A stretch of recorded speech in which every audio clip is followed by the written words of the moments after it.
Assalamualaikum warahmatullahi wabarakatuh. Waalaikumsalam warahmatullahi wabarakatuh. Alhamdulillah, puji syukur marilah sama-sama kita panjatkan kehadirat Allah Subhanahu wa taala yang telah memberikan kita nikmat kesehatan dan kesempatan sehingga kita bisa berkumpul di ruangan yang berbahagia ini. Kemudian salawat beriring salam tidak lupa kita sanjung tinggikan ke ruh junjungan kita Nabi besar Muhammad sallallahu alaihi wasallam, di mana syafaat beliau lah yang kita harapkan di hari kemudian.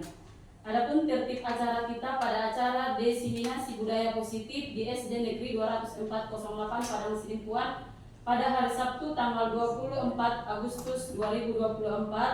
Yang pertama pembukaan oleh saya sendiri, kemudian yang kedua kata sambutan dari Bapak Kepala Sekolah SD Negeri 20408 Padang Sidimpuan, kemudian kata sambutan dari Ibu Kepala Rayon 08 Kecamatan Padang Sidimpuan Mangkola Juluk, kemudian penyampaian materi oleh Bapak Salam Harap SPD. Baiklah, untuk mengambil berkah dari acara kita ini, marilah kita sama-sama mengucapkan Al-Basmalah. Bismillahirrahmanirrahim. Acara selanjutnya yaitu kata sambutan dari Bapak Kepala Sekolah SD Negeri 20408 Padang Sidimpuan. Kepada Bapak, waktu dan tempat kami persilahkan. Assalamualaikum warahmatullahi wabarakatuh. Waalaikumsalam warahmatullahi wabarakatuh. Yang saya hormati Ibu Ketua Rayon 08 dan Bapak Ibu Kepala Sekolah dan Bapak Ibu Guru yang sudah hadir saat ini. Puji dan syukur marilah kita ucapkan kehadirat Allah SWT yang berwaktu sehingga kita dapat melaksanakan diseminasi budaya positif pada siang hari ini. Dan selawat dan salam kepada kita Nabi besar Muhammad SAW yang kita harapkan syafaatnya di hari kemudian. Bapak Ibu dan Ibu Kepala Sekolah, di sini kepada nanti pemberi materi akan menyampaikan budaya positif. Mudah-mudahan kepada pemateri bisa menyampaikan dengan bagus dan kami sebagai pendengar dapat melaksanakannya di sekolah kita masing-masing atau utamanya di sekolah SD 20408. Sehingga budaya positif yang disampaikan oleh pemateri itu dapat berimplementasi kepada pembelajaran di kelas dan kita terapkan untuk peningkatan pendidikan di SD khususnya di 408. Itu saja yang bisa kami sampaikan. Wabillahi taufiq wal hidayah. Assalamualaikum warahmatullahi wabarakatuh. Waalaikumsalam warahmatullahi wabarakatuh. Terima kasih kami ucapkan kepada Bapak Kepala Sekolah SD Negeri 20408 Bukitjur. Selanjutnya kata sambutan dari Ibu Kepala Rayon 08 Kecamatan Padang Sidimpuan Mangkola Juluk. Kepada Ibu, waktu dan tempat kami persilahkan. Assalamualaikum warahmatullahi wabarakatuh. Waalaikumsalam warahmatullahi wabarakatuh. Alhamdulillahirabbil alamin wa wassalatu wassalamu ala asyrofil anbiya'i wal mursalin wa ala alihi washabbihi ajmain amma ba'du. Yang saya hormati Bapak Kepala SDN 20408 dan yang saya hormati Kepala SD 20401 dan begitu seterusnya kepada Bapak dan Ibu guru yang berhadir di sekolah kita ini. Ya, kata sambutan dari Ketua Rayon 08 adalah ini mengenai budaya positif oleh Bapak Ibu Bapak CPG dari Kota Padang Sidimpuan. Semoga nanti ini CPG Bapak ini berjalan dengan baik dan semua harapan di dalam CPG nanti bisa bergerak sesuai dengan apa yang diharapkan. Ya, sampai sanalah yang bisa saya sampaikan. Wabillahi taufiq wal hidayah. Wassalamualaikum warahmatullahi wabarakatuh. Waalaikumsalam warahmatullahi wabarakatuh. Terima kasih juga kami ucapkan kepada Ibu Kepala Rayon 08 Padang Sidimpuan Mangkola Juluk. Selanjutnya masuklah kita kepada acara inti, yaitu penyampaian materi Diseminasi Budaya Positif di SD Negeri 20408 Padang Sidimpuan. Kepada Bapak Salam Harahap kami persilahkan. Assalamualaikum warahmatullahi wabarakatuh. Waalaikumsalam warahmatullahi wabarakatuh. Terima kasih kesempatan yang diberikan. Yang kami hormati Ibu Ketua Rayon 08 Mangkola Juluk, yang kami hormati juga Bapak Ibu Kepala Sekolah yang sudah hadir saat ini.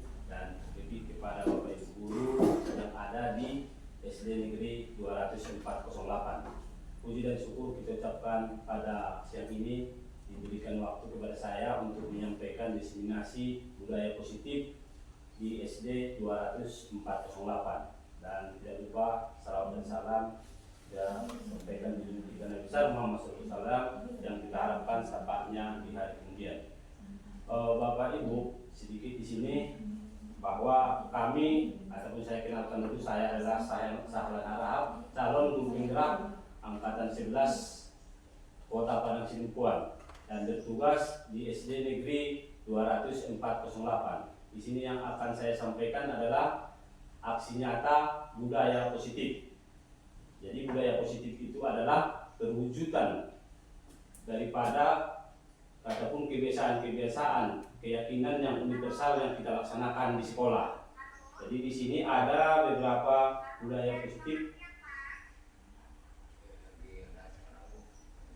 yang akan disampaikan, yaitu konsep intinya budaya positif itu yang pertama perubahan paradigma belajar, yang kedua disiplin positif, ketiga nanti nilai-nilai kebajikan, yang keempat motivasi perilaku manusia, hukuman dan penghargaan, terus kebutuhan dasar manusia, selanjutnya posisi kontrol, keyakinan kelas, dan segitiga restitusi.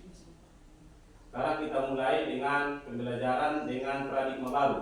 Mungkin selama ini kita sudah melaksanakan pembelajaran masing-masing di kelas, sebagaimana mungkin ada yang masih melaksanakan K13, ada kurikulum merdeka. Jadi di sini paradigma barunya yaitu pembelajaran paradigma baru merupakan pembelajaran yang dirancang berdasarkan prinsip pembelajaran berdiferensiasi sehingga murid belajar sesuai kebutuhannya berdasarkan tahap perkembangan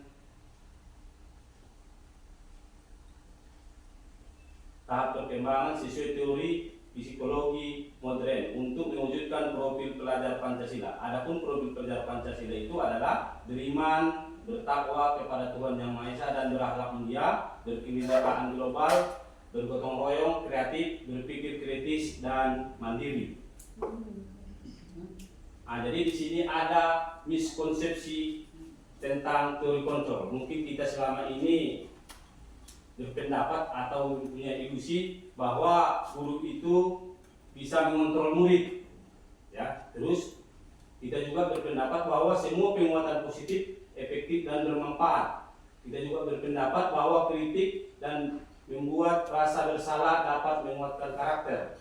Begitu juga bahwa orang dewasa berhak untuk memaksa. Jadi di sini kami jelaskan bahwa ilusi guru mengontrol murid itu sebenarnya adalah suatu pandangan yang salah, ataupun kita lihat di sini sesungguhnya pada dasarnya kita tidak dapat memaksa murid untuk berbuat sesuatu jikalau murid tersebut memilih untuk tidak melakukannya. Jadi kita di sini hanya menuntun murid, kita tidak bisa memaksakan. Umpamanya kita harus selesai perkalian ini hari ini, tidak bisa. Walaupun tampaknya guru sedang mengontrol perilaku murid, hal demikian terjadi karena murid tersebut sedang mengizinkan dirinya dikontrol. Artinya karena memang ada niat dari hatinya untuk melaksanakan. Kalau memang tidak ada, sudah sering kita temukan di kelas, anak itu kita bilang bandel. Padahal itu karena memang tidak ada yang datang daripada dirinya. Ya, terus saat itu bentuk kontrol guru menjadi kebutuhan dasar yang dipilih murid tersebut. Karena dibilang di sini kebutuhan dasarnya, sebenarnya mungkin kebutuhan dasarnya karena dia ada, kita sampaikan ada nilai biar kau tamat. Kalau sebenarnya tidak ada, dia itu mungkin lebih senang dia yang kita suruh itu berkalian, jadi senang bermain.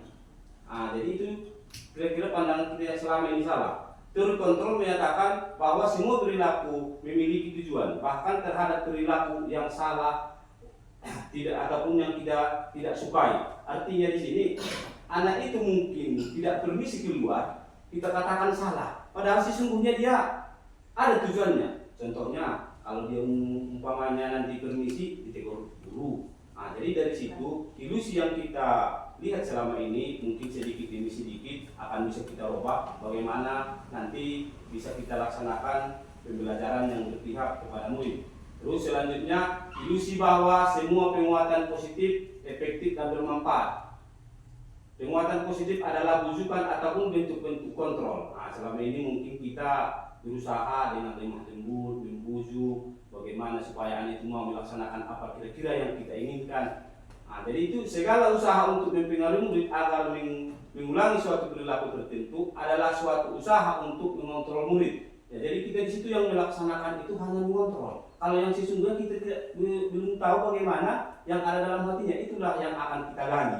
Dalam jangka waktu tertentu, kemungkinan murid tersebut akan menyadari dan mencoba untuk menolak bujukan kita, atau bisa jadi murid tersebut menjadi tergantung pada pendapat sang guru untuk berusaha. Nah, jadi itulah yang harus kita ubah, paradigma yang kita ubah tadi. Jangan kita memberikan suatu tekanan ataupun memberikan suatu pelajaran hanya satu arah. Kita harus mengetahui bagaimana anak tersebut, bagaimana kodratnya, bagaimana keinginannya, sehingga bisa dia belajar dengan sesuai dengan kemauannya.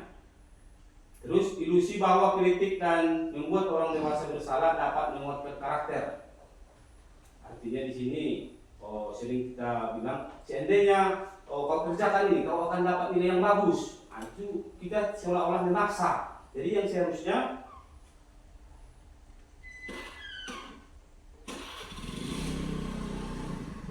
adalah menggunakan kritik dan bersalah untuk mengontrol murid menuju pada identitas gagal. Nah, jadi ini yang perlu kita garis bawahi, identitas gagal. Mereka belajar untuk merasa buruk tentang diri mereka. Mereka mengembangkan dialog diri yang negatif. Kadangkala sulit bagi guru untuk mengidentifikasi bahwa mereka sedang melakukan perilaku ini, karena seringkali guru cukup menggunakan suara halus untuk menyampaikan pesan negatif. Ya, ini sebenarnya sangat sering kita laksanakan di kelas. Ya, bagaimana kita seolah-olah yang menyampaikan halus itu, tetapi sebenarnya kalau di hati itu melawan. Ya, seperti yang tadi yang sudah saya sampaikan itu, kerjakan dana dan dapat kau nanti nilai yang bagus, dan bisa kau nanti jadi polisi. Sebenarnya kita bilang dia jadi polisi, cita-citanya rupanya jadi dokter. Nah, jadi sebelum kita sampaikan itu, kita harus tahu dulu bagaimana keadaan murid-murid kita tersebut.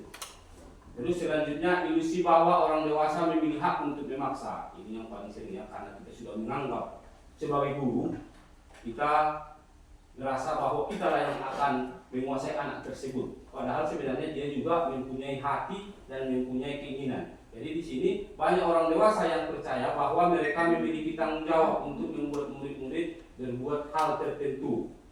Apapun yang dilakukan dapat diterima selama ada sebuah kemajuan berdasarkan sebuah pengukuran kinerja. Nah, jadi inilah yang kita buat di RPP kita. Mungkin kita belum membuat survei bagaimana keinginan anak tersebut, bagaimana cara kerja dia, bagaimana kemauannya belajar. Kita hanya memaksakan keinginan kita bagaimana supaya tuntas. Itu yang perlu kita rubah. Pada saat itu pula orang dewasa akan menyadari bahwa perilaku memaksa tidak akan efektif untuk jangka panjang, dan sebuah hubungan permusuhan akan terbentuk. Artinya di sini seperti yang tadi, kalau kita umpamakan dia dapat pelajaran tersebut, kita kasih nilai, mungkin di hari berikutnya dia tidak dapat. Nah, kita terfokus dengan ketuntasan tadi, kita marah, sehingga timbullah tadi permusuhan yang terbentuk. Jadi dari situ kita harus mengetahui dulu bagaimana karakter siswa kita tersebut. Nah, jadi di sini inilah yang kita lihat yang selama ini kita laksanakan dan yang akan kita harapkan, mengubah paradigma stimulus respon ke pendekatan terkontrol. Di sini realitas kebutuhan sama, artinya kebutuhan kita, tujuan kita sama di sini mendidik untuk mencerdaskan kehidupan bangsa. Tetapi sebenarnya yang kita paksakan untuk murid itu beda. Di sini pada teori kontrol realitas kebutuhan kita berbeda. Artinya yang kita sampaikan kepada murid itu kita hanya menuntun, bukan membentuk. Ya, nah, terus semua orang melihat hal yang sama, sedangkan di teori kontrolnya adalah setiap orang memiliki gambaran berbeda. Terus kita mencoba mengubah orang agar berpendapat sama dengan kita, yang seharusnya kita berusaha memahami pandangan orang lain tentang dunia. Artinya di sini kita paksakanlah umpamanya suatu metode kepada kawan kita bahwa ini bagus itu. Padahal di kelas dia beda orangnya, jadi itu harus kita berikan kesempatan di perbedaan tersebut. Perilaku buruk dilihat sebagai suatu kesalahan. Nah, ini yang tadi yang sudah kita sampaikan, bahwa setiap perilaku itu yang salah kita anggap buruk. Padahal semua perilaku itu memiliki tujuan. Ya, nah, mungkin di antara ini kita perlu berkolaborasi supaya kita mengetahui tujuan tersebut. Selanjutnya, orang lain bisa mengontrol saya, hanya Anda yang bisa mengontrol Anda. Nah ini ya, hanya Anda yang bisa mengontrol Anda. Saya bisa mengontrol orang lain, Anda tidak bisa mengontrol orang lain. Pemaksaan ada pada saat bujukan gagal, itu yang tadi ya, bahwa apabila mungkin kita bujuk anak itu belum berbuat, kita buatlah suatu hukuman atau konsekuensi. Itu sebenarnya tetap salah. Jadi bagaimana kita harus tetap melihat bagaimana karakter anak tersebut, sehingga kolaborasi dan konsensus menciptakan pilihan-pilihan. Artinya disinilah kita berusaha menggali bagaimana anak-anak tersebut. Terus model berpikir menang kalah. Nah ini sudah sering ya, bahkan di pertandingan mungkin yang sering menang kalah. Padahal kalau model berpikir kita harus berpikir positif, yaitu model berpikir menang-menang. Jadi apapun yang kita pikirkan itu mudah-mudahan akan mendapatkan hasil sesuai dengan yang kita pikirkan. Nah di sini inilah yang disebut tadi disiplin positif ya. Disiplin itu sebenarnya berasal dari kata disiplin yang artinya belajar ya. Padahal selama ini kita mengartikan disiplin itu mematuhi peraturan yang berlaku. Padahal disiplin itu adalah belajar. Disiplin mengacu pada disiplin diri yang memiliki tanggung jawab terhadap apa yang dilakukan berdasarkan nilai-nilai yang diyakini. Ini sebenarnya contohnya keyakinan kita ke sekolah ini apa? Nah itu nanti ada di belakang kita bahas. Keyakinan kita ke sekolah ini ada yang berpendapat supaya mendapat gaji. Ya kan, padahal yang kita keyakini di sini adalah mungkin beda-beda. Ada keyakinannya di sini supaya mendapat ilmu, ada juga mendapat pahala. Nah, itu dia untuk pengertian disiplin. Disiplin positif merupakan salah satu cara penerapan disiplin yang bertujuan untuk menumbuhkan kesadaran serta memperdayakan murid tanpa imbalan, penghargaan, ancaman ataupun hukuman. Nah, jadi berdisiplin itu bukan hanya seperti yang tadi mematuhi peraturan. Kalau yang namanya mematuhi peraturan, berarti kalau tidak dipatuhi akan ada ancaman atau hukuman. Dan bagi yang mematuhi itu akan mendapat penghargaan. Sebenarnya bukan seperti itu. Bukan seperti itu yang berdisiplin. Yang berdisiplin tadi di sini ya berdasarkan nilai-nilai yang diyakini. Nah, kita tidak tergantung dengan orang lain. Nah, sebagai pendidik, tujuan kita adalah menciptakan murid yang memiliki disiplin diri sehingga mereka berperilaku mengacu pada nilai-nilai kebajikan universal dan memiliki motivasi intrinsik. Intrinsik ini artinya motivasi dari dalam, ya, bukan dari luar, dalam perubahan perilaku ke arah yang lebih baik. Nah, di sini ada nilai-nilai kebajikan ya. Nilai-nilai kebajikan ini kalau kita dipelajari produk Pancasila, nilai kebajikannya adalah yang tadi, yaitu beriman, bertakwa kepada Tuhan Yang Maha Esa dan berakhlak mulia. Terus berkebinekaan global, gotong royong, mandiri, kreatif, dan bernalar kritis. Sedangkan di sini ada nilai kebajikan itu toleransi, rasa hormat, integritas, mandiri, menghargai, antusiasis, empati, keingintahuan, kreativitas, kerjasama, percaya diri, dan komitmen. Sedangkan di pada keterampilan hidup atau life skill ada di sini nilai-nilai kebajikannya dapat dipercaya, lurus hati, pendengaran yang aktif, tidak merendahkan orang lain, dan memberikan yang terbaik dari diri. Nah, jadi motivasi perilaku manusia, ini tadi yang disebutkan motivasi perilaku manusia itu artinya kita bekerja itu berdasarkan motivasi apa? Di sini yang pertama untuk menghindari ketidaknyamanan atau hukuman. Inilah yang tadi. Minta maaf dulu kepada ibu. Ada dia datang ke sekolah ini karena ada kepala sekolah. Begitu juga siswa datang dari situ karena killer gurunya. Ya, sebenarnya itu bukan dirinya. Itu adalah motivasi ekstrinsik. Itu motivasi darurat karena orang dia mau. Begitu juga yang kedua, untuk mendapatkan imbalan atau penghargaan dari orang lain. Artinya, seumpamanya di suatu instansi atau sekolah, siapa yang cepat datang? Oh, 1 bulan itu akan diberi hadiah. Itu bukan dirinya, dia datang itu karena hadiah.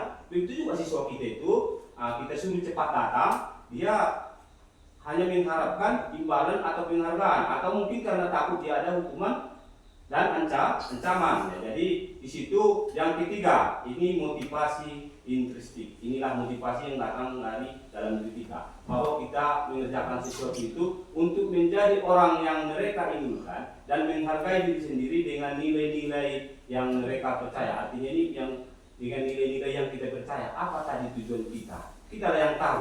Bukan seperti yang tadi kita datang itu hanya mengharapkan penghargaan atau karena takut. Nah, sebenarnya yang akan kita laksanakan itu adalah apa yang ada sudah kita tanamkan dari diri kita, yaitu menghargai diri sendiri dengan nilai-nilai yang kita yakini. Nah, jadi dari situ ini kita buat apabila kita menyelesaikan suatu masalah itu dengan murid berdasarkan hukuman, maka itu bisa kita sebutkan dengan identitas gagal. Tentunya identitas yang gagal itu yang kita buat hukuman tidak terencana, tiba-tiba, ya. Artinya datang murid itu terlambat, minta maaf dulu, ada yang langsung emosi dihukumnya. Itu tidak terencana, ya. Kalau memang sudah direncanakan pasti sudah ada peraturan-peraturan yang sudah dibuat. Terus yang kedua, murid tidak tahu apa yang dikerjakan atau apapun yang terjadi, sehingga dia tidak dilibatkan. Terus bersifat satu arah. Itulah dia kalau hukuman bersifat satu arah. Mungkin kalau ada siswa kita itu yang cerdas, bagaimana Pak kalau saya buat seperti ini? Kenapa saya dipukul?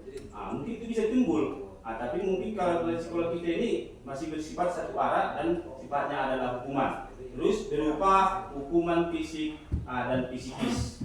Hukuman fisik itu bisa kita tampar, psikis itu dia dengan perkataan yang kasar.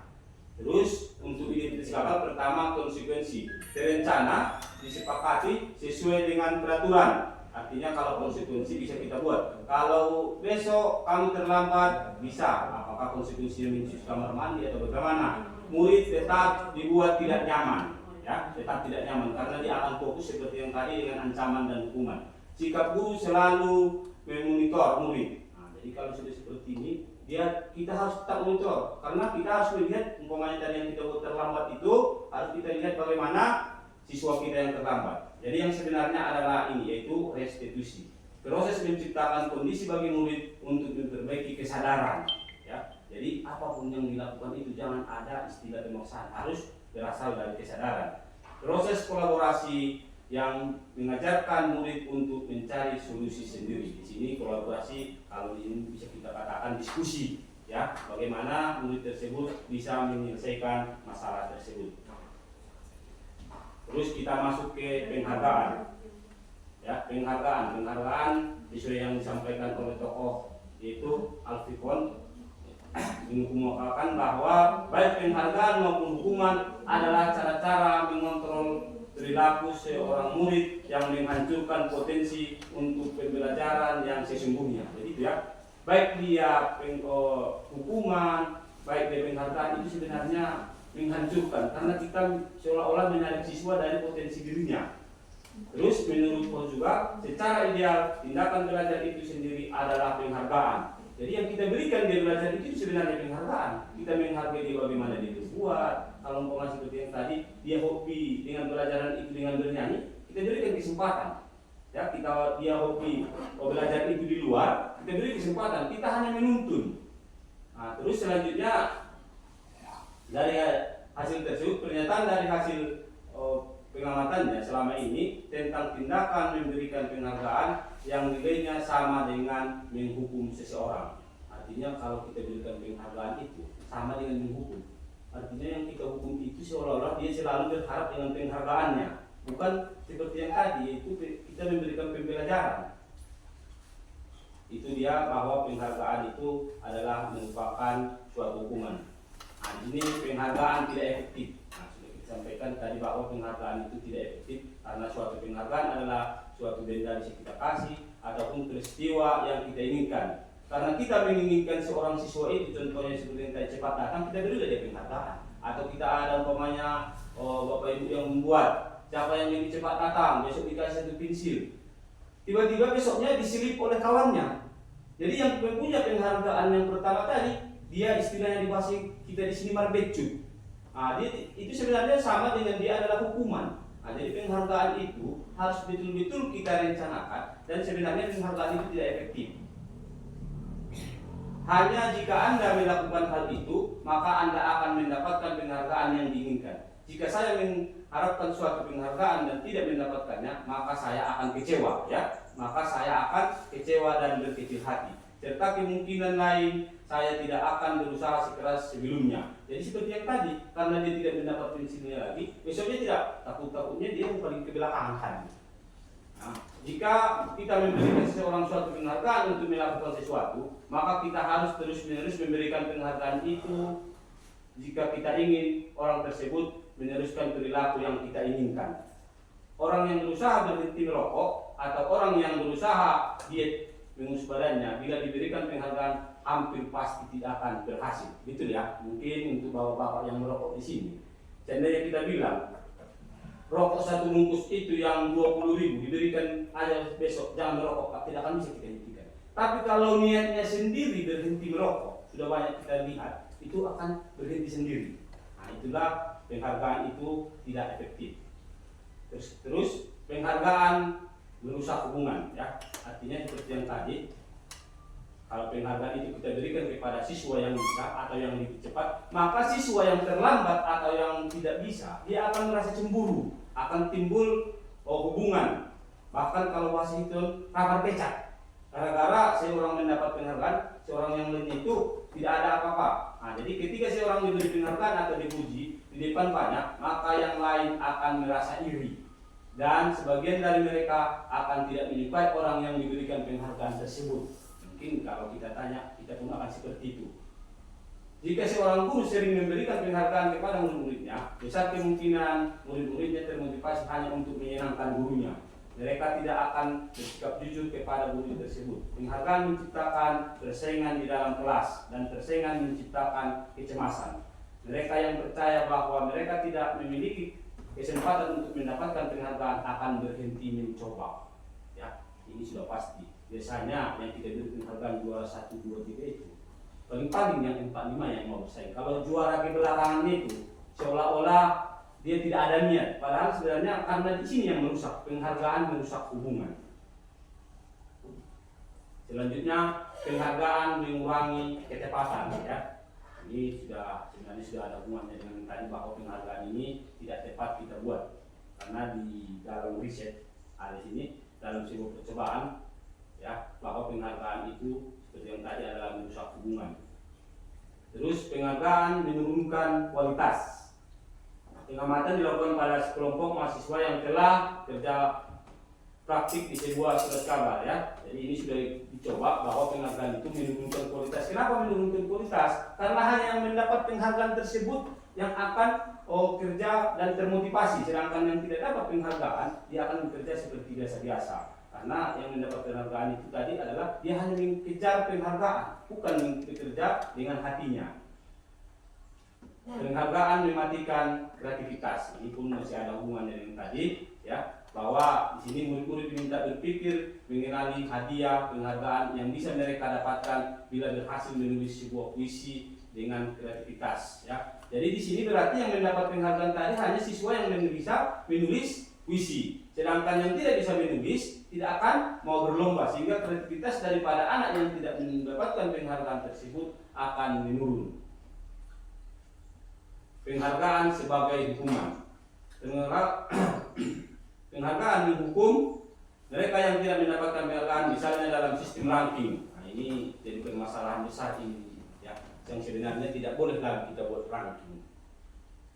Tapi mengingatkan sekolah di daerah kita masih ada yang namanya jalur prestasi, itu yang jadi sedang pembahasan, ya. Mereka yang mendapatkan ranking kedua akan merasa paling dihukum. Kenapa? Seolah-olah yang ranking 2 ini yang paling berat. Dia sudah berusaha, segala kesalahan dari ranking 1 itu akan diselidikinya. Kenapa bisa saya ranking 2? Padahal saya sudah belajar. Apalagi sempat nanti kita dengan secara transparan memberikan nilai-nilai mulai dari nilai hariannya, nilai sumatif, formatifnya. Nah, dia bisa menilai di situ. Nah, jadi dia yang paling merasa dihukum karena dia bukan menjadi pemenangnya. Nah, memberikan penghargaan dan hukuman adalah hal yang sama, ya. Jadi memberikan penghargaan dan hukuman adalah hal yang sama, karena keduanya mencoba mengendalikan perilaku seseorang karena orang pada dasarnya tidak suka dikendalikan.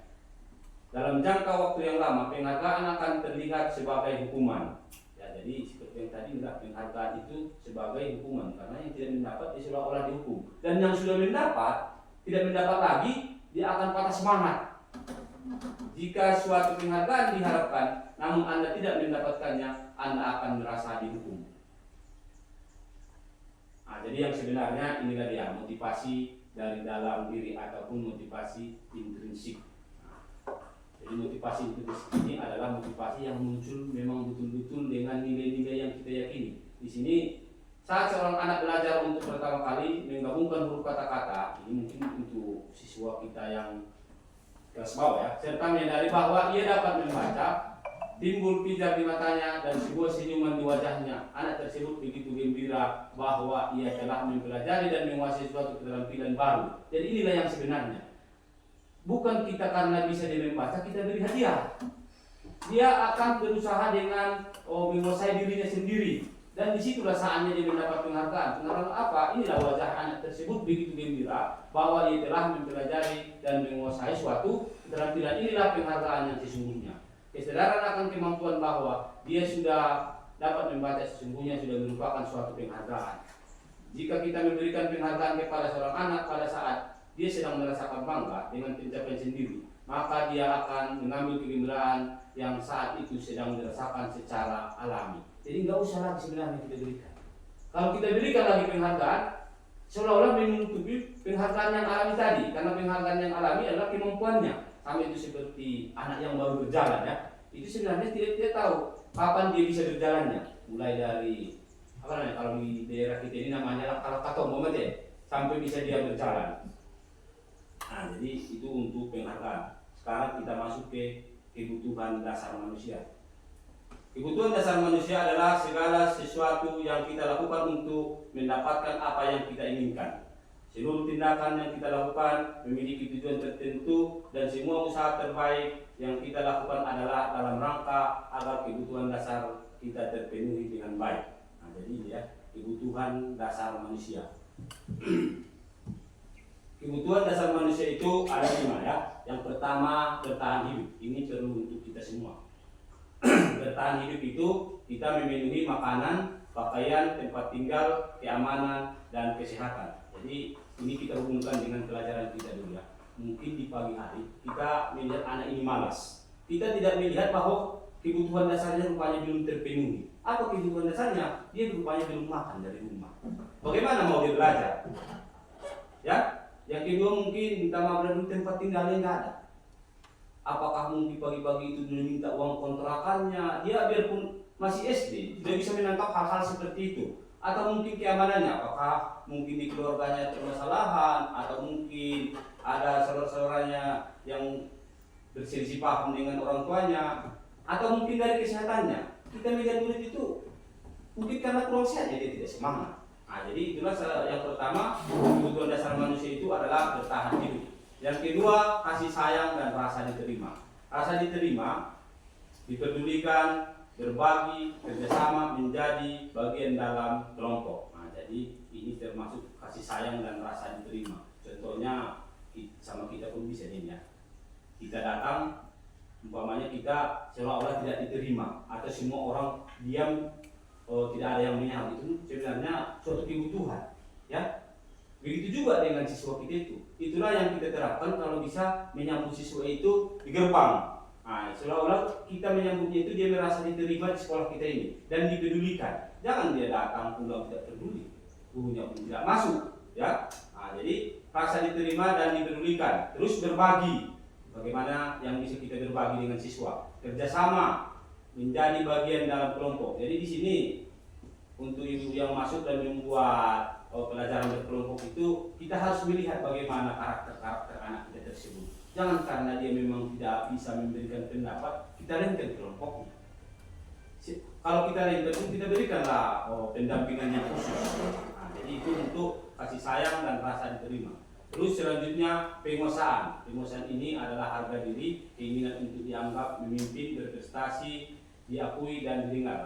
Ini contohnya mungkin bapak ibu yang melatih kelas bebas ya, atau di kelas, aduh pak ketuanya, mungkin ada seperti itu ya. Aku udah dulu pak ketuanya, padahal sudah kita pilih ketua. Mungkin di situ kita harus memberikan kepada dia kesempatan, karena itu salah satu yang harus dipenuhi kebutuhan dasar itu penguasaan. Ya, terus umpamanya ada tugas, aku lupa, dia itu minta diakui. Nah, jadi itu adalah penguasaan. Terus selanjutnya kebebasan. Ya, semua orang mungkin menginginkan kebebasan. Ya.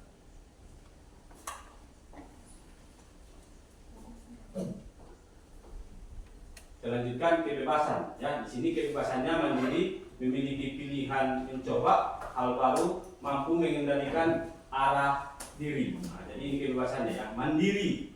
Seperti yang tadi, kita tidak boleh memaksakan apa yang kita inginkan baik kepada siswa apalagi kepada orang lain. Nah, jadi kita harus mandiri. Terus yang kedua, memiliki pilihan.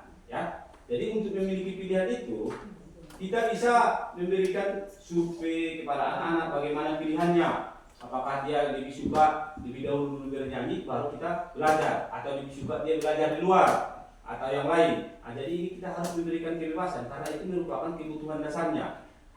Terus yang selanjutnya kesenangan itu ada bermain, humor, antusiasis, dan tertawa. Ini juga sebenarnya kebutuhan dasar kita ini.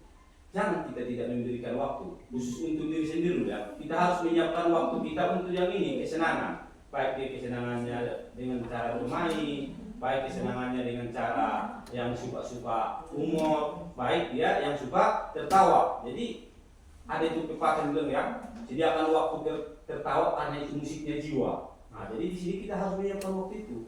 Untuk kita yang siswa pun seperti itu. Sebenarnya fokus daripada anak-anak itu mungkin hanya 10 menit. Kita kasihlah di sela-sela waktu itu, apakah dengan bermain, apakah dengan bernyanyi, apakah dengan humor. Jangan pula kita sebagai guru hanya bisa menyampaikan apa yang ada di buku itu dan dengan muka yang kira-kira menakutkan. Kita harus membuat kelas itu menyenangkan. Jadi dengan cara bermain, humor, dan tertawa, antusiasme.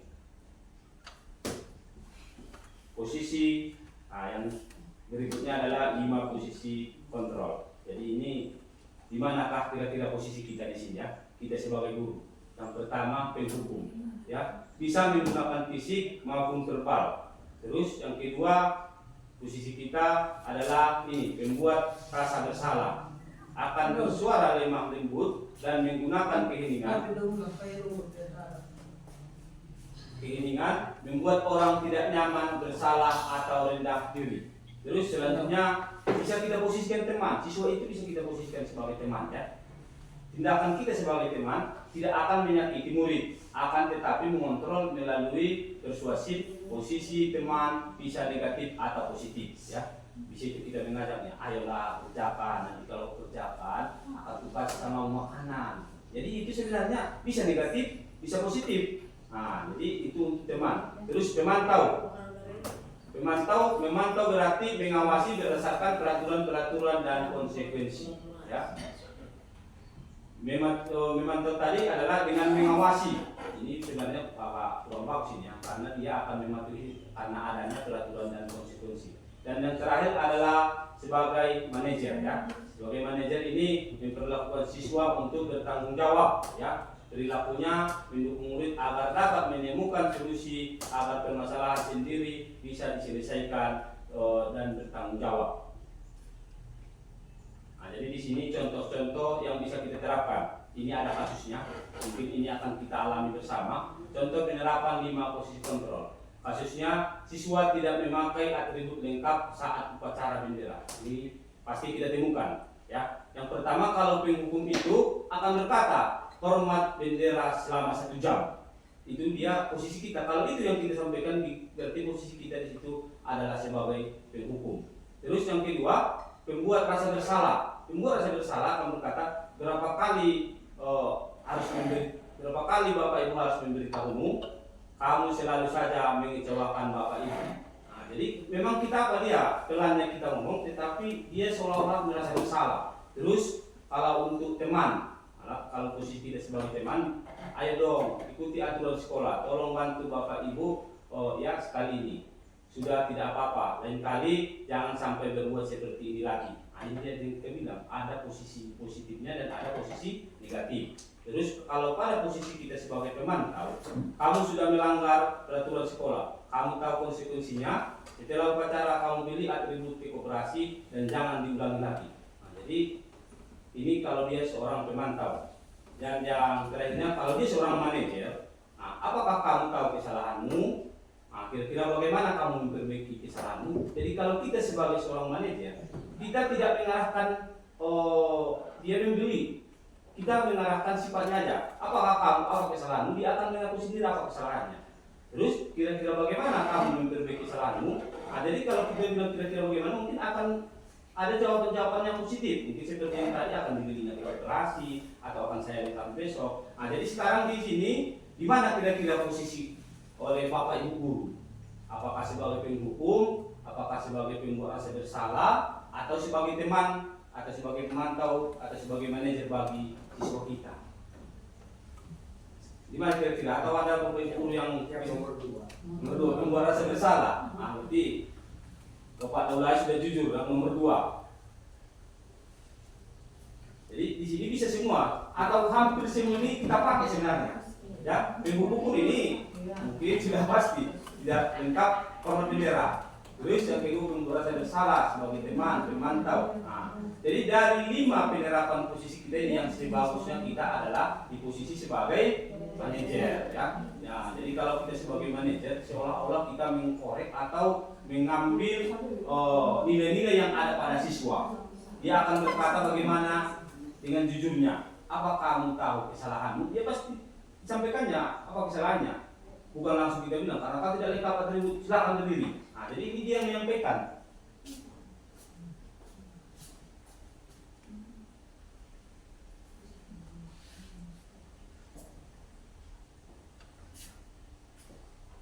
Nah, jadi itu kepada Bapak Ibu mungkin di sini bisalah kita memulai yang sebenarnya memang berat, tapi sedikit demi sedikit kebiasaan-kebiasaan akan kita kurangi. Seperti yang tadi bahwa paradigma baru sudah ada, kita akan membuat bagaimana pembelajaran yang menyenangkan sehingga anak-anak kita bisa menerima pelajaran dengan senang dan sekolah kita bisa lebih bagus. Terus kita masuk ke ini mungkin kepada Bapak Ibu silakan dibaca dulu dan bisa menyampaikan di mana kira-kira posisi kita. Kalau yang nomor 1 ini apa posisinya dari yang 5 tadi ya?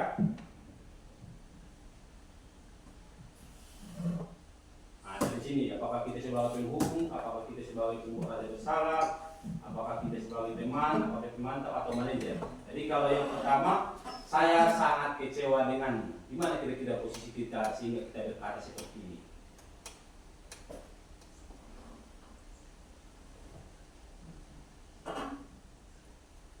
Atau boleh kita pilih yang dari mana yang lebih mudah. Apa rencana menyelesaikan masalah ini? Nah, jadi apa rencana menyelesaikan? Kira-kira di posisi mana kita di sini? Dari yang 5 itu di mana posisi kita? Kalau umpamanya kita ambil dulu yang nomor ini, nomor 4, ayolah lakukan demi Bapak Ibu ya. Mungkin ini kita posisi kita sebagai teman ini kan? Karena kita mengajak, ayolah. Jadi kalau yang nomor 1 aku kira-kira saya sangat kecewa dengan kamu. Hukuman. Membuat rasa bersalah, gitu ya. Seolah-olah kalau kita menyampaikan itu dia akan berkecil hati. Nah, saya sangat kecewa denganmu. Halusnya kita sampaikan, tetapi pengertiannya sebenarnya dia merasa berat dan merasa bersalah. Yang kedua, kamu tidak pernah benar melakukannya.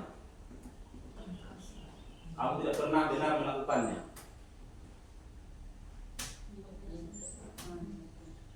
Ini yang lebih cocok karena agak kasar, ini penghukum ya. Nah, kamu tidak pernah benar melakukannya. Terus yang ketiga, apa rencanamu menyelesaikan masalah ini? Manajer. Nah, ini indra yang paling bagus. Kita berikan kesempatan kepada anak kita. Apa rencanamu menyelesaikan masalah? Seolah-olah kita menyuruh dia berpikir. Ya. Nah, jadi kalau yang keempat tadi, ayolah lakukan demi Bapak Ibu ya. Ini posisi kita adalah sebagai teman. Sedangkan yang terakhir ini, kamu tidak akan mendapatkan nilai jika tidak mengerjakan tugas. Ini posisi kita apa? Yaitu adalah pemantau. Jadi tugas kita sifatnya pemantau. Yang salah itu akan dapat hukuman, yang benar akan dapat hadiah. Itulah kira-kira kalau dia seorang pemantau. Jadi yang paling bagus sebenarnya bisa kelima posisi ini kita pakai setiap hari. Ya. Secara tidak sadar ini kita pakai, tetapi yang namanya ada tadi paradigma itu kita ubahlah bagaimana supaya posisi kita bisa menjadi seorang manajer. Memang kita adalah manajer yang sesungguhnya. Terus masuklah kita ke keyakinan kelas. Ini minta maaf dulu kepada Bapak Ibu, ini harus betul-betul ada nanti bukti nyatanya di kelas masing-masing. Ya. untuk membuat keyakinan kelas.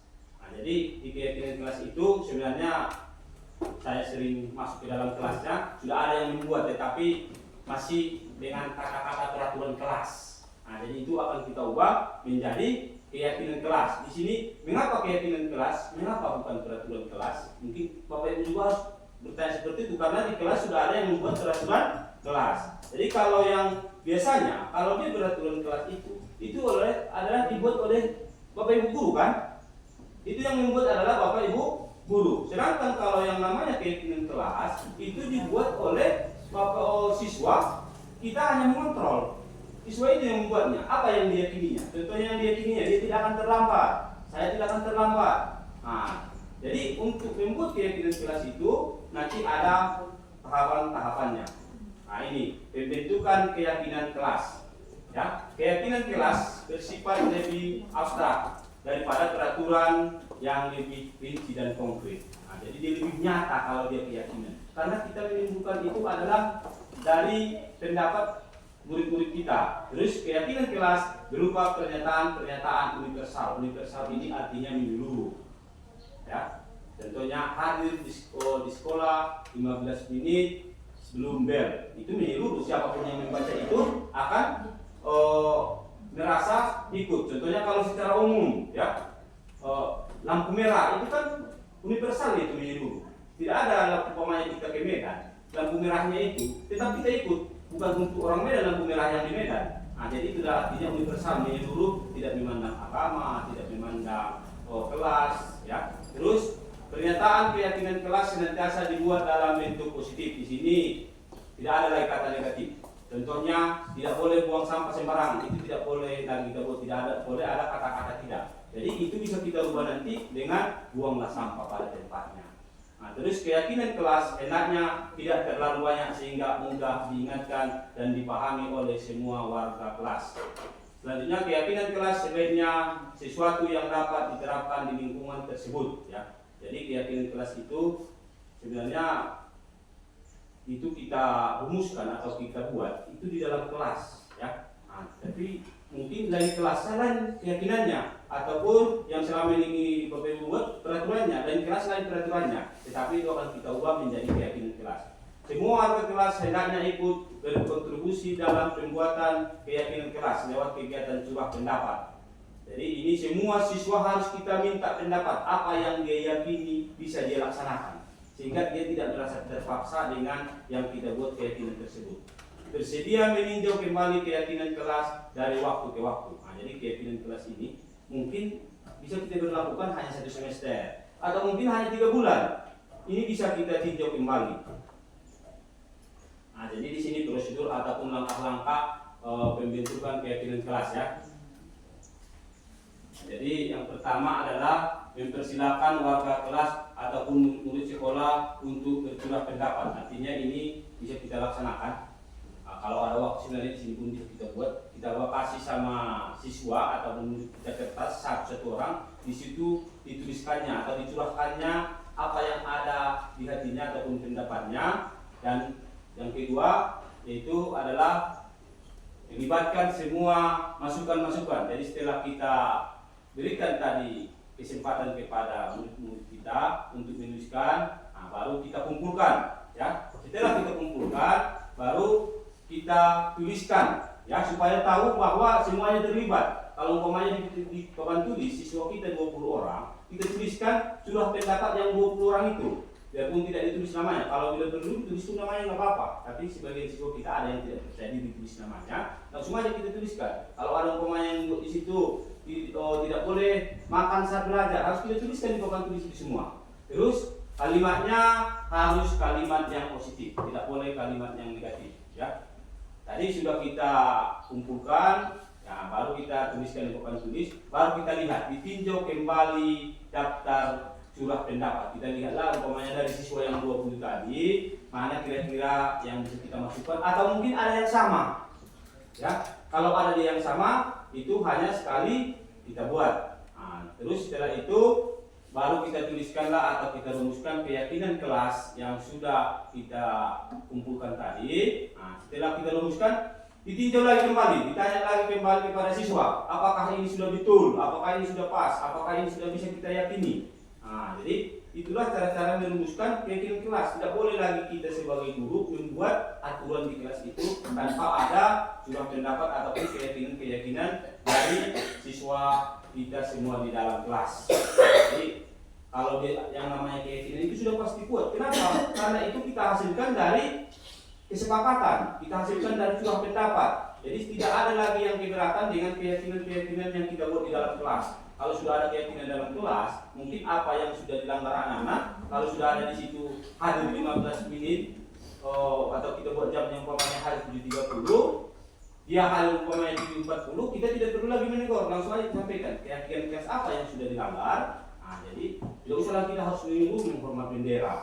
Nah, itulah langkah-langkah untuk membuat keyakinan kelas. Dan yang sebenarnya ini juga keyakinan kelas ini bisa kita naikkan ke level yang lebih tinggi sedikit, yaitu keyakinan seperti judulnya adalah keyakinan sekolah. Ya, jadi di keyakinan sekolah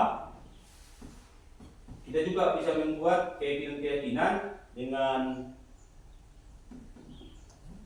membuat surat pendapat daripada Bapak Ibu guru.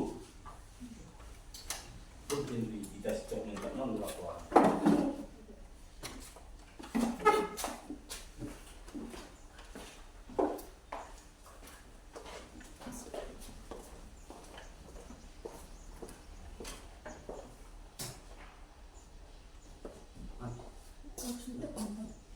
Ya, jadi itu tadi ya untuk membuat keyakinan sekolah. Ini juga bisa kita rumuskan, memang betul sudah ada peraturan-peraturan di sekolah kita ini, tapi akan kita buat menjadi keyakinan. Untuk apa kita buat suatu peraturan yang tidak bisa kita penuhi?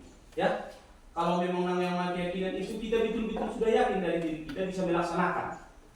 Akan kita rumuskan suatu keyakinan sekolah untuk Bapak Ibu guru, dan Bapak Ibu guru akan merumuskan suatu keyakinan kelas untuk siswa ataupun murid-murid kita di dalam kelas. Nah, masuklah kita ke yang materi yang terakhir, yaitu segitiga restitusi.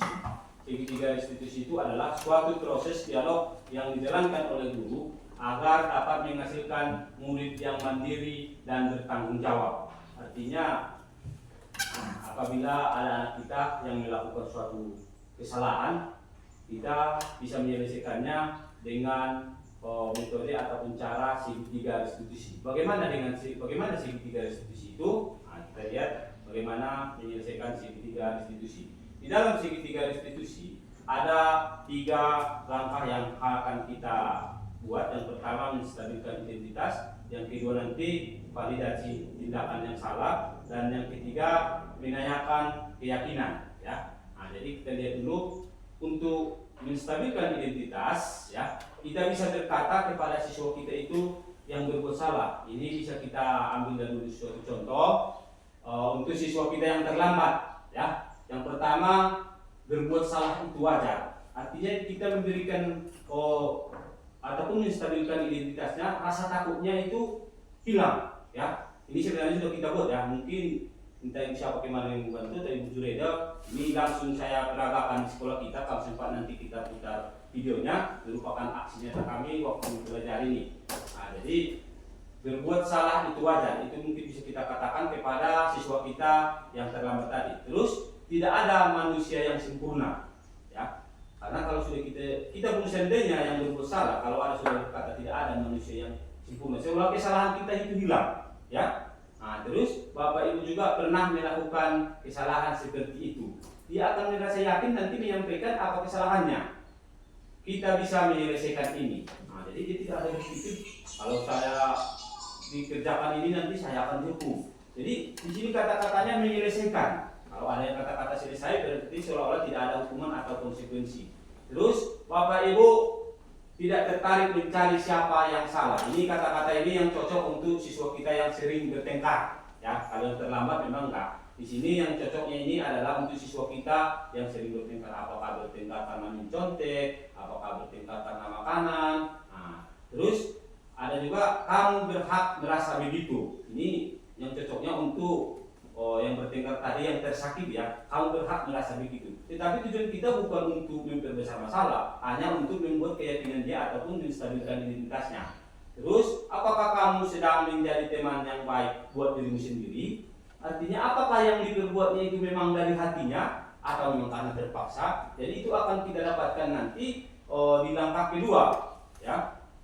Di langkah kedua, validasi tindakan yang salah. Nah, disinilah kita validasi tindakan itu. Setelah kita stabilkan tadi identitasnya, baru kita validasi tindakan yang salah. Nah, jadi di validasi tindakan yang salah, mungkin di sini ada beberapa kata-kata ataupun contoh yang kita buat. Padahal kamu bisa melakukan yang lebih buruk dari ini ya.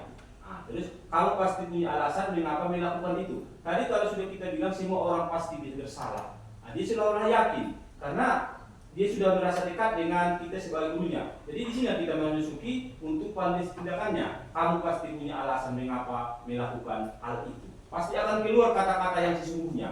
Kalau yang saya berkatakan kemarin, saya tidak menyangka itu jawaban siswa kita. Dia tidak pakai sepatu. Alasannya rupanya rumahnya dikunci, sepatunya pulang ke sekolah dia ke rumah neneknya. Besoknya dari rumahnya, neneknya kalau tidak salah di Penjior, rumahnya di Simasong. Besoknya dia langsung dari Simasong ke sini, dia tidak pakai sepatu. Dia dengan jujur mengatakan itu. Saya kira karena baru hujan, sepatunya basah. Karena rata-rata anak-anak alasannya sepatu basah. Rupanya dia dengan jujur mengatakan itu. Sepatu saya tinggal di rumah nenek. Nah, terus berikutnya bisa kita menyampaikan, kamu patut bangga pada dirimu sendiri karena kamu telah melindungi sesuatu yang penting buatmu. Nah, jadi ini artinya kita juga mencari apa kesalahan itu. Seperti yang tadi yang berkelahi, kalau dia hukumannya memukul kita panggil, kita sampaikan seperti itu, pasti diceritakan kejadian yang sesungguhnya. Nah, jadi kita dapat menyelesaikannya ataupun kita bisa membangun rasa percaya diri anak tersebut. Terus kamu boleh mempertahankan sikap itu, tapi kamu harus menambahkan sikap yang baru. Nah, jadi jangan kita buat dia seolah-olah bersalah, tetapi kita buat rasa percaya yang tinggi sehingga bisa di sini kita bangun. Kamu bisa menambah sikap yang baru. Dan yang terakhir, inilah dia menyelesaikan permasalahan dengan segitiga restitusi, yaitu menanyakan keyakinan, ya.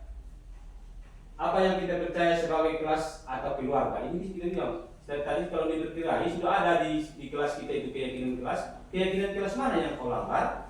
Jadi kita tidak perlu lagi menyampaikan kalau kita umpamanya terlambat akan ditusuk, tidak lagi. Kita hanya mengingatkan keyakinan, karena keyakinan kelas tadi itu yang membuatnya adalah dirinya sendiri ataupun dirinya bersama teman-temannya di dalam kelas. Nah, terus apa nilai-nilai umum yang telah kita sepakati ini juga bisa mengarah ke keyakinan kelas tadi. Yang selanjutnya, apa bayangan kita tentang kelas yang ideal? Terus kamu mau jadi orang yang seperti apa? Ya. Nah, jadi di sini kita kasih motivasi setelah ini. Kamu mau jadi orang seperti apa? Ya. Karena setelah dia berbuat salah, dia akan memperbaiki kesalahannya. Di situ kita masukkan motivasi. Kalau kamu nanti berbuat seperti ini, kamu akan menjadi polisi, kamu akan menjadi dokter, kamu akan menjadi guru. Nah, jadi inilah yang perlu kita tanamkan untuk menyelesaikan permasalahan siswa dengan segitiga restitusi, ya. Karena di segitiga restitusi ini siswa itu tidak merasa tertekan, dia akan merasa percaya diri dan akan membangun rasa tanggung jawab. Nah, jadi kita pun sebagai guru sebenarnya usaha ini sangat berat. Artinya harus pelan sedikit demi sedikit, tidak bisa langsung kita berubah karena sangat berat pilihan-pilihan yang kita buat. Apalagi di saat tadi yang kita sampaikan penghargaan, kita tidak berpikir seperti itu, ya. Seolah-olah kita rasa kalau kita berikan penghargaan akan memberikan motivasi. Padahal di sisi yang lain penghargaan tadi adalah sebagai menghukum, sebagai menurunkan kreativitas, ya. Nah, jadi dari budaya positif yang sudah disampaikan, mudah-mudahan bisa kita laksanakan di sekolah kita. Seperti yang tadi, bahwa budaya positif itu adalah perwujudan daripada keyakinan-keyakinan yang universal, ya. Mudah-mudahan ini bisa kita susun nanti keyakinan sekolah untuk kita sebagai bapak ibu guru, dan kita buat juga keyakinan kelas untuk setiap kelas-kelas di sekolah. Jadi ini bagaimana kita buat membudayakannya ini. Di sini kami mau bertanya kepada Bapak Ibu guru, apakah ada kira-kira dari budaya positif ini yang kita tambahi yang bersesuaian dengan budaya di daerah kita ini? Karena bagaimana profil pelajar Pancasila itu, bagaimana menumbuhkan kembali budaya-budaya. Jadi yang sebenarnya di kepala kita di Angkola Judi ini sumber daripada budaya, seolah-olah orang-orang yang di bilang dulu yang di pasar sana lebih tahu, padahal dari kita ini sumbernya. Di daerah kita ini ya mungkin mulai dari Tembaru sampai ke Angkola Judi ini yang banyak yang namanya apakah itu kuliah atau apa. Nah, jadi gimana kira-kira bisa kita masukkan budaya lokal ke dalam budaya positif yang sudah kita sampaikan.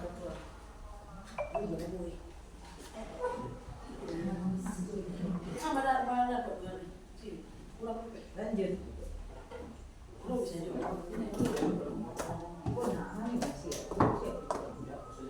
Satu jam Pak.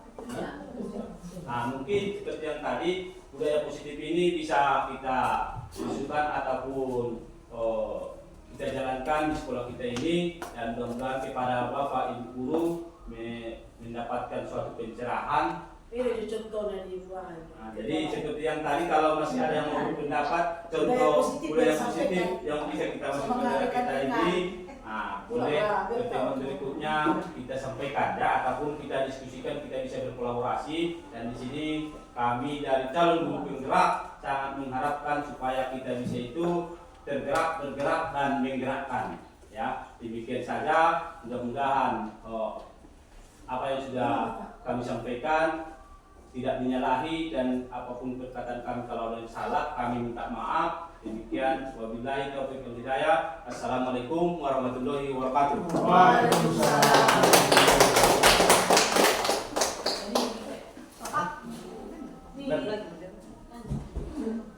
Terima kasih kepada Bapak yang telah menyampaikan materinya. Mudah-mudahan apa yang telah disampaikan oleh Bapak tadi dapat kita ambil nilai-nilai positifnya. Dengan berakhirnya materi yang disampaikan oleh Bapak tersebut, maka berakhir pula lah acara kita pada siang hari ini. Kita ucapkan alhamdulillah. Alhamdulillah. Assalamualaikum warahmatullahi wabarakatuh. Waalaikumsalam.